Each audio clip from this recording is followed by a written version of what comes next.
one would have been Meteor here. But Noted that getting the reveal.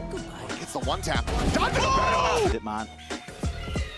Made it popular. No coverage inside. That's God damn. With Masters Toronto just 1 week away, we are moments from jaw-dropping aces,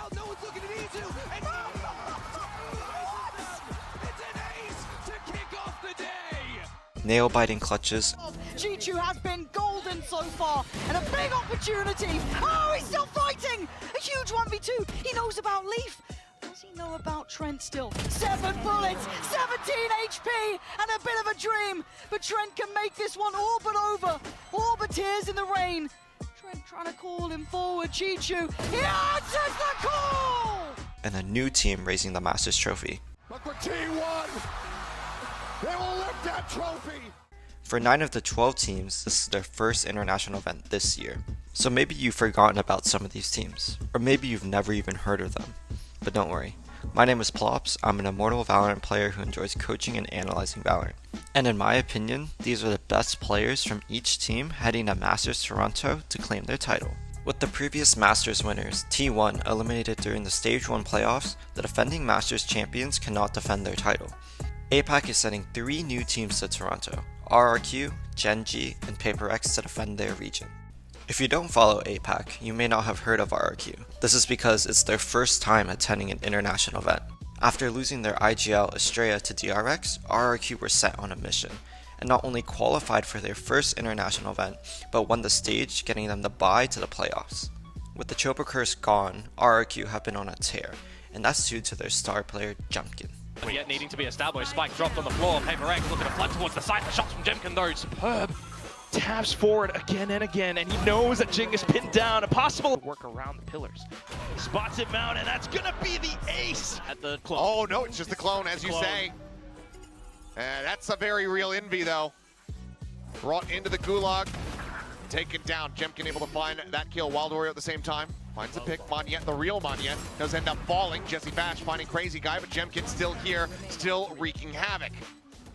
3K for him, making it a 4th. Next is GenG. Last time you saw GenG, they were Masters Shanghai winners and APAC Stage 2 winners. But a lot has changed since last year. They lost Meteor to T1 and dropped Lakia, but in return they got Foxy9 and Ash. But what hasn't changed is texture. This guy is still nuts and is looking more and more comfortable on the Neon and Yoru, which has propelled GenG all the way to Toronto. Ash, texture with an op. Be far forward. So that's gonna be a collab. They're just just disrespecting. Oh, absolutely destroyed. Kelly has stunned up there as the concuss comes through. Texture some value. Texture, Mr. 4K. Next is my favorite, PaperX. With the train arriving in Toronto, with Sliggy conducting and Mini shoving the coal, PaperX are looking to continue their momentum and make some upsets. If you haven't been following PaperX this past year, they looked like toddlers running around in kickoff, and all hope was lost when they went 0-3 in Stage 2. But then we brought in the fucking Batman, Patman, and PaperX went on a run. But without a doubt, the man behind PaperX's success is Forsaken in my opinion. This freak has been playing every single role and doing it at the highest level, which has given PaperX the success they've needed to get to Toronto. In place of Jing, still though, it's going to be the fights at time and space. RQ though, will be happy to push out, flushed out of position, that said, and it's going to hurt them somewhat. The firefight going through, Monyet finding a frag with the op, but at this range it just does not favor him. Next is EMEA. They've always been such a strong region, but other than Fnatic, they've been struggling to lift the trophy at the end of the tournament. Luckily, the Kings are back, along with Team Heretics and Team Liquid. Fnatic are looking really dangerous right now. With their new roster with Kajaak and Crashies replacing Durka and Leo, it's looking super comfortable for them right now, making playoffs look really easy, dismantling Team Heretics twice, even though they were favored going into the stage final. This team has so much firepower, but Kajaak is standing tall above the rest. His rookie season is out-fragging the likes of Alphayear and Chronicle on his team. Hold that thought for the time being, Kajaak. What? What? No! No way is this Give it to him! Give it to him! Give it to him! Next is Heretics. After a disappointing loss in Seoul to EDG in the Finals of Champs, Heretics look lost in kickoffs, failing to even make it to Bangkok, but went undefeated in Stage 1 and carried that momentum all the way to qualify to Toronto. But the biggest question still remains, can they win a final? Heretics has placed second 5 times in the past 2 years. Even with the likes of Miniboo and Woot on this team, I think Benji Fishy is easily the best player because he does everything that the team needs to get them to win at the end of the day. Heretics, they put some players in the dirt. The rifle recovered at instant death for Serial as he touches it. Another 3-piece for Benji, make that 4! Lastly is Team Liquid. This is Liquid's second chance at an international event this year, and after adding Serial into their lineup, they continue to look strong. And leading the charge is Nats. Not only is he calling for Liquid, but he's fragging incredibly well for them, finding great lurks around the map and holding down sites again and again. They put so much pressure though on Liquid to keep this faultless, and it is good. That's a great start. Take away Magnum, that's the back line. Now Profek up next. Good util to put him under pressure. Gets cleared, Nat's doing well. Striding back in, it's all look. It, man. Made it popular. No coverage inside. That's God damn. Let's move to China, where for the first time since China entered VCT, EDG and Kong Kong will not be joining us at this Masters, but this has made a lot more space for a lot of new talent. Teams like Shilai Gaming, Bilibili, and Wolves Esports. XLG have looked so dominant all of Stage 1, only losing one close series to Bilibili Gaming.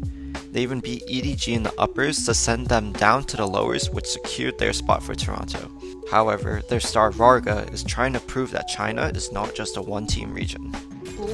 直接逼你的位置，3个人3拉吗？放下，一场传2个，再来一发，拖赢了这边第一波，但第二波进来了 ，Raga 配合队友的进来。 Next is Bilibili Gaming. You might remember this team as NRG's Kryptonite. Well, they're going to another Masters event, and FNS is staying at home. But Bilibili is here to redeem themselves. After getting grouped last year in Champs and inching out a very close series to EDG, Bilibili are trying to continue their way through Masters Toronto, and YZ is looking to continue to carry his team all the way.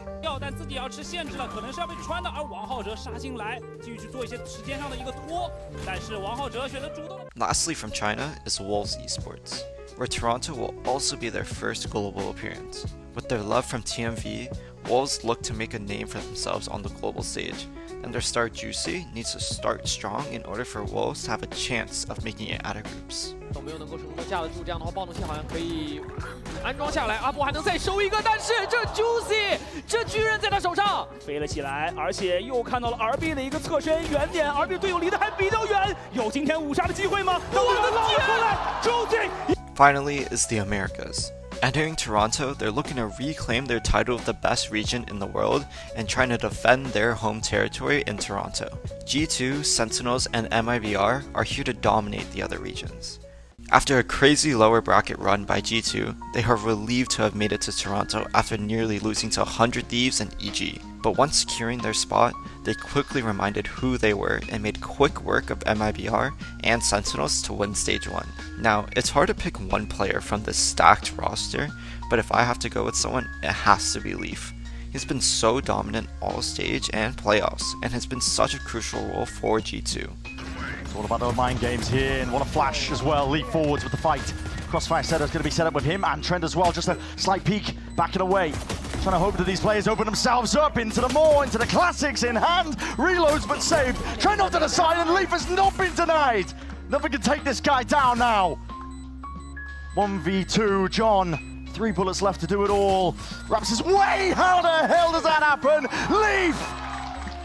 Next is the fan favorite Sentinels. This is their second Masters event this year, just like Liquid, but are hoping to make things a lot more different.